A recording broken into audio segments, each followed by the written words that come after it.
Buenos Aires, 1936. While the world drifted toward the abyss of war, one man was being drafted into a different kind of army, a soldier of the unseen. It wasn't art. It was a dictation, a rhythmic possession that bypassed the mind to reach the ink, every stroke a heartbeat from the future. Benjam Solari Paravicini saw 2026 decades before we were even born. He drew the Quilombo final, the ultimate chaos, and the hour of the gray man is here. To understand the prophecy, we must first understand the man. Benjam Solari Paravicini was not born in a dark corner of history, but in the very heart of the Argentine aristocracy. Born on August 8, 1898, in a Buenos Aires that still dreamed of being the Paris of the South, his life was initially a path of refined aesthetics and high social standing. He was the eldest of 8 children in a family of immense prestige.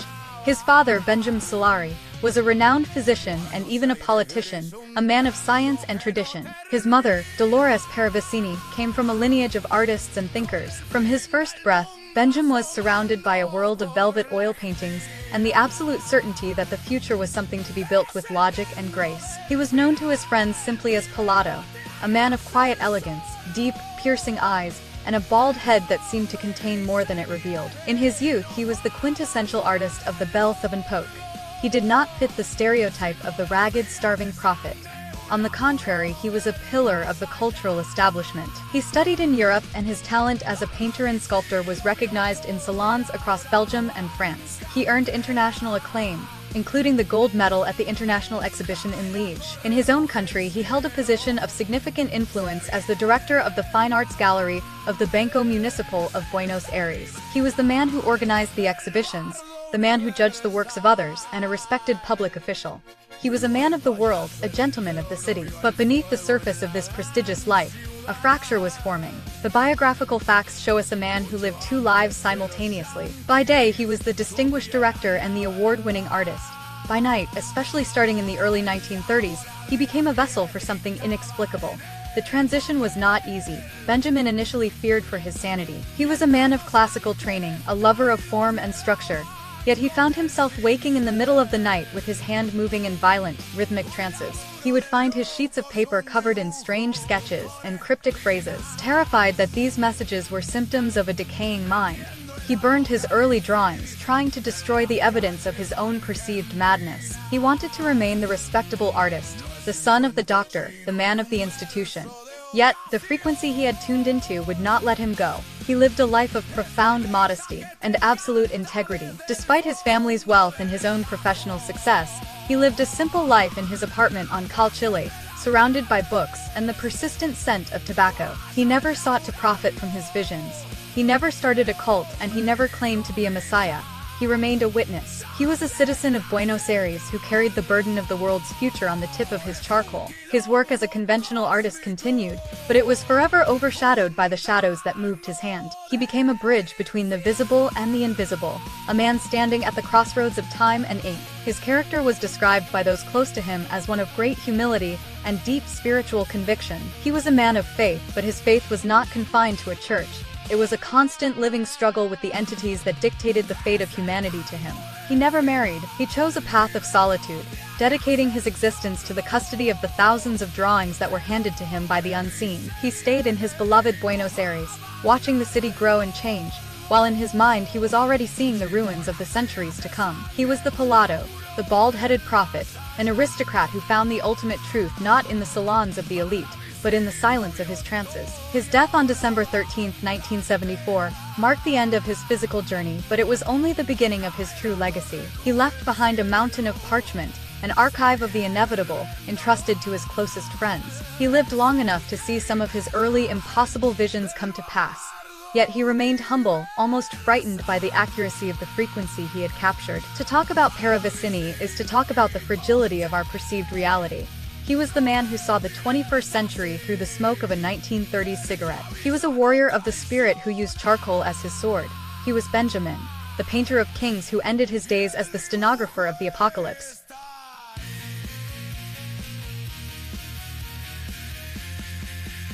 The year 1932 was the threshold, where the life of the prestigious artist ended, and the era of the prophet began. It started not with a thunderclap, but with a whisper in the dead of night.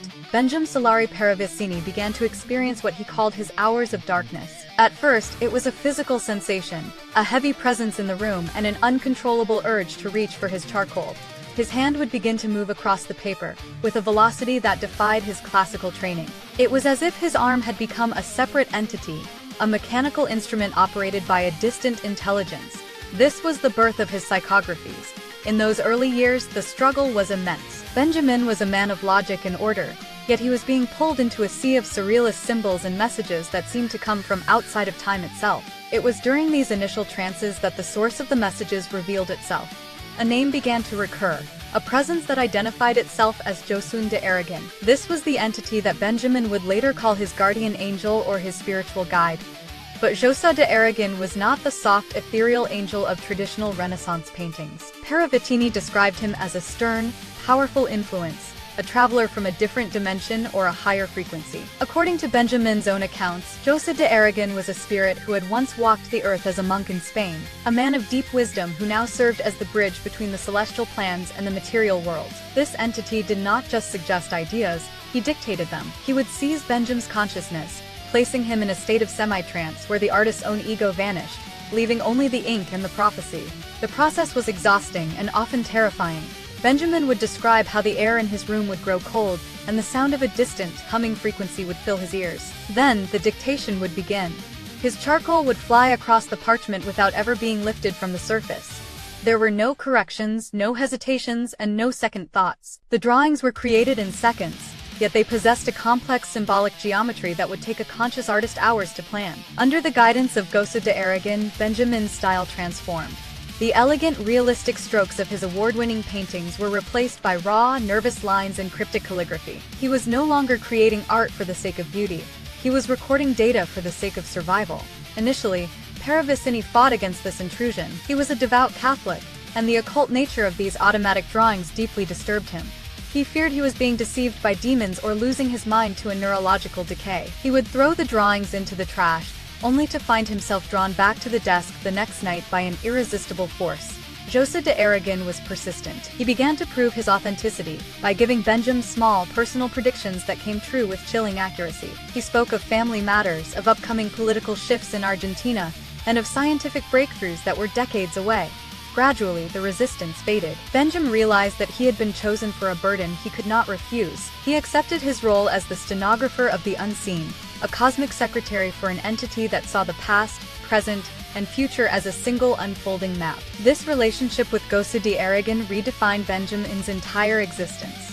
He moved from the social circles of the elite to a more reclusive, contemplative life. He understood that the messages were not for his personal glory, but for the warning of humanity. The entity would often speak of the Great Test, a period of spiritual and physical trial that the world would have to endure before a new era of light could emerge. The tone of the dictations was often grave, filled with a sense of urgency that reflected the growing darkness in Europe and beyond during the late 1930s. Josun de Aragon used Benjam's hand to warn of the rise of machines, the pollution of the soul, and the eventual arrival of beings from other worlds. By the end of this period, the transition was complete.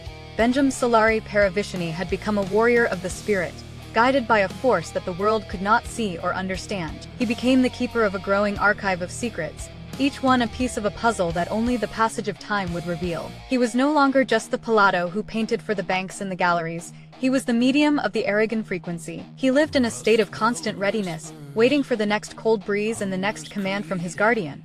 The charcoal was always ready. The paper was always waiting, and Josun de Aragon was always watching, preparing the world through the hand of one humble man, for the arrival of the inevitable chaos and the final test of the human spirit.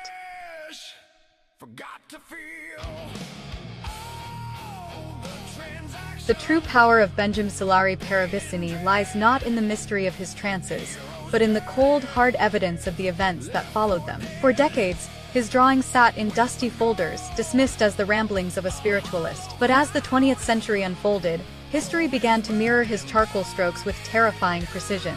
To look at his archive is to realize that the frequency he captured was not a chaotic noise, but a high-definition transmission from the future. We must examine these fulfilled prophecies not as mere coincidences, but as the landmarks of a journey we are all forced to take. He was sketching the blueprints of our reality, long before the foundations were even laid. One of his most chillingly accurate visions came in 1939, years before the world had even heard the term atomic bomb. In a frantic psychography, Benjam drew a mushroom cloud, a shape that would only become part of the human collective nightmare after 1945. Alongside the drawing, his hand wrote words that still echo in our modern ears.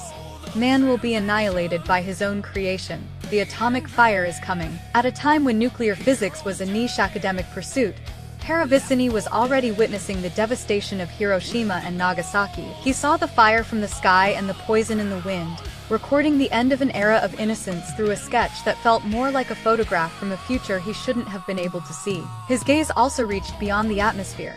In 1938, decades before the Cold War turned the heavens into a battlefield for prestige, he predicted the arrival of man on the moon. He spoke of a metal bird that would carry men to the lunar surface. He even provided a detail that seemed absurd at the time. He predicted that a dog would be the first to taste the silence of space. 19 years later, the Soviet Union launched Laika into orbit, and 31 years later, the world watched Neil Armstrong take his first steps on the lunar dust. Parravicini had already drawn the mission, the ship, and the solitude of the stars, while the world was still struggling with the early mechanics of basic flight. He understood that the sky was no longer a limit, but a new stage for the human drama. The precision of his medical predictions was equally unnerving. In 1938, he recorded a psychography that explicitly stated that the human heart would be replaced by an artificial one by the year 1966. This was a time when cardiac surgery was in its absolute infancy. Yet, history tells us that the first successful heart transplant took place in December 1967, and the development of artificial cardiac support was the defining medical obsession of the mid-60s. He was only off by a single year, a margin of error that is almost non-existent when considering he was looking nearly 30 years into the future. He saw the mechanization of the human body, the moment where flesh and machine would begin their intimate and troubling dance. Perhaps his most haunting prediction for the Western world concerned the heart of New York City. In 1939, more than 60 years before the events of September 11th, he drew a psychography that showed the iconic skyline under attack. His calligraphy warned that the liberty of North America will lose its light. Its monument will be attacked twice. The drawing depicted buildings being struck by an unseen force, reflecting the double strike on the Twin Towers. To read those words in the context of the early 20th century is to feel a shiver of true recognition. He wasn't just predicting a war, he was predicting a specific symbolic wound that would change the trajectory of the entire planet. He saw the towers fall through the eyes of a man living in a world of radio and steamships. Parravicini also saw the social and psychological decay of the late 20th century. He predicted the rise of the homebox, a device that would bring images into every household and hypnotize the masses. He warned that families would stop speaking to one another, choosing instead to worship the flickering light of a screen.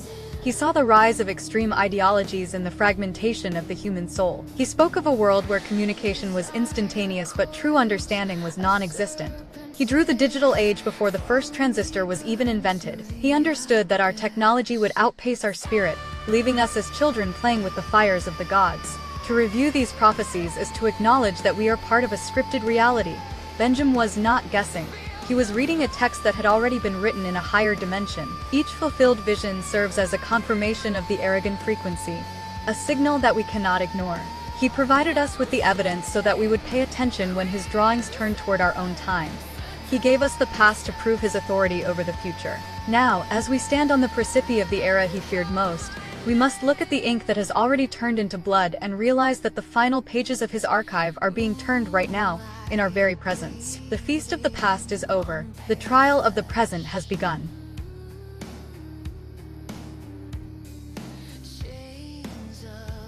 All the fulfilled prophecies of the past were merely a prelude to the central mystery of Benjam Solari Paravicini's archive. We have reached the core of the storm, the point where the ink of the 1930s meets the flesh and blood of our present day. Benjam spoke of a period he called the Great Test, a time of unprecedented spiritual and social upheaval that would push humanity to its absolute limit. He described this era as the Colombo Final, the ultimate chaos.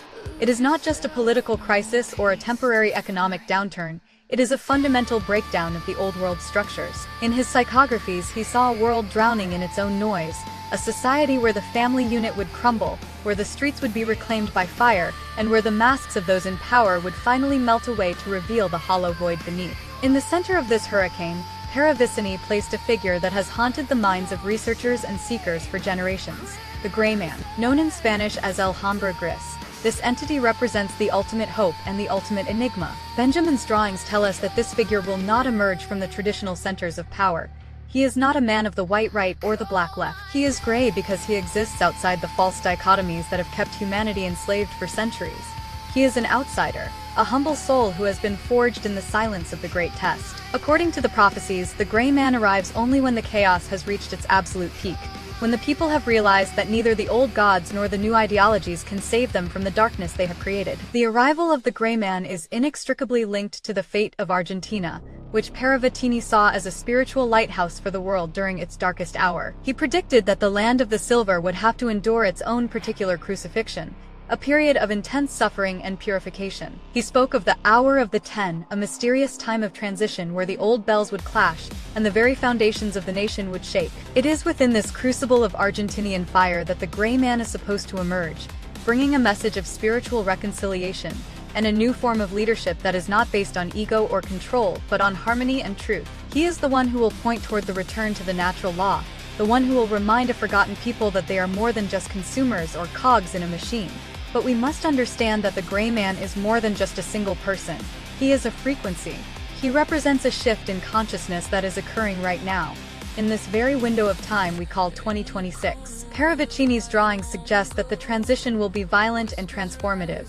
He saw a world where the three humps of the great test would test every man's soul. He saw a planet under the influence of unseen celestial bodies, and the direct intervention of those he called the blue beings, or the astral travelers. The Gray Man is the bridge between our shattered reality and the new era of light that Benjam promised would follow the destruction. He is the calm at the eye of the storm, the one who knows that the old world must die so that the spirit can finally breathe. The Quilombo final is not something to be feared, but something to be understood. Parravicini was clear: the fire is necessary. He drew scenes of revolution and collapse, of cities in ruins and a humanity lost in a labyrinth of its own making. But he always pointed toward the resolution. He spoke of the new man, of a civilization that would finally look toward the stars and the depths of its own heart with the same reverence. The Gray Man is the messenger of this rebirth. He arrives when the noise of the machine finally dies down, when the digital illusions have failed, and when the only thing left is the raw, unadorned truth of human existence. He is the humble king of the ruins, the one who will build the new sanctuary upon the ashes of the old lies. As we move deeper into this period of transition, the psychographies of the Gray Man take on a terrifying relevance. We see the polarization of the world, the thickening of the shadows, and the desperate attempts of the old guard to maintain their grip on a reality that is slipping through their fingers. Benjam's charcoal warned us of this very moment. He told us that the Gray Man would be ignored by the many and recognized only by the few who have kept their eyes open during the storm. He is a warrior of the spirit, a man who knows that the true battle is not fought with steel, but with frequency and belief. The Quilombo is here. The bells are clashing, and somewhere in the midst of the great test, the Gray Man is already walking among us, waiting for the hour when his voice will finally be heard above the roar of the dying world.